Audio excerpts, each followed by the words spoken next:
रूस और यूक्रेन के बीच भयंकर युद्ध के हालात बन चुके हैं, आप सभी को पता है। लेकिन आपके मन में यह सवाल जरूर उठ रहा होगा कि यूक्रेन और भारत के बीच कितनी दूरी है, क्योंकि जब भी दो देशों के बीच युद्ध होता है तो चिंताएं पूरी दुनिया में बढ़ जाती है। तो आपको बता दूं, रूस और भारत के बीच लगभग 5300 किलोमीटर से अधिक की दूरी है। अब देखिए हो क्या रहा है।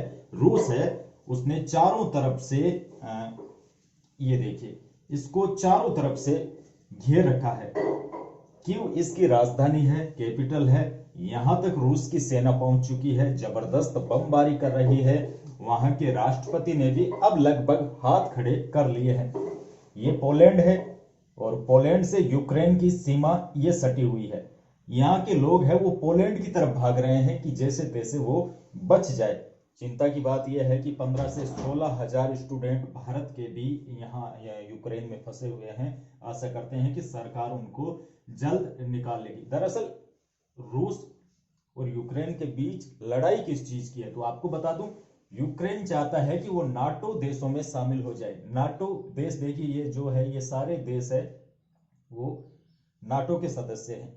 नाटो एक तरह की संधि है कि इन नाटो देशों पर जब कभी भी हमला होता है तो ये नाटो के देश एक साथ होकर लड़ते हैं और अमेरिका की सेना भी इनका साथ देती है। लेकिन फिलहाल हुआ क्या, यूक्रेन नाटो देश के भरोसे और अमेरिका जैसे बड़े देशों के भरोसे रह गया। इसने सोचा कि ये जब युद्ध करेगा तो रूस जब युद्ध करेगा तो अमेरिका और ये जो बाकी देश है वो आके मेरी रक्षा करेंगे और इनसे लड़ेंगे। लेकिन ऐसा बिल्कुल भी नहीं हुआ। अमेरिका हो गया, चीन हो गया, जितने भी बड़े बड़े देश है या छोटे देश है, सारे के सारे अब यूक्रेन को अकेला छोड़ दिया। और यह बात खुद यहाँ के राष्ट्रपति ने कही है। धीरे धीरे आगे बढ़ता बढ़ता राजधानी तक पहुंच चुका है। इतना कुछ हो रहा है लेकिन पूरी दुनिया कुछ नहीं कर पा रही है, बस इस युद्ध को देख रही है।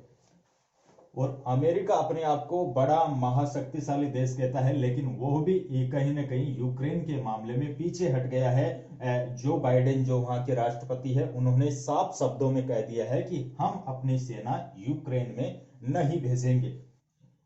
इन दोनों के बीच लड़ाई बस यही है कि यह नहीं, रूस नहीं चाहता कि यूक्रेन नाटो में शामिल हो। अगर नाटो में यूक्रेन शामिल हो जाता है तो वो जो अमेरिका की सेना है वो रूस के पास पहुंच जाएगी।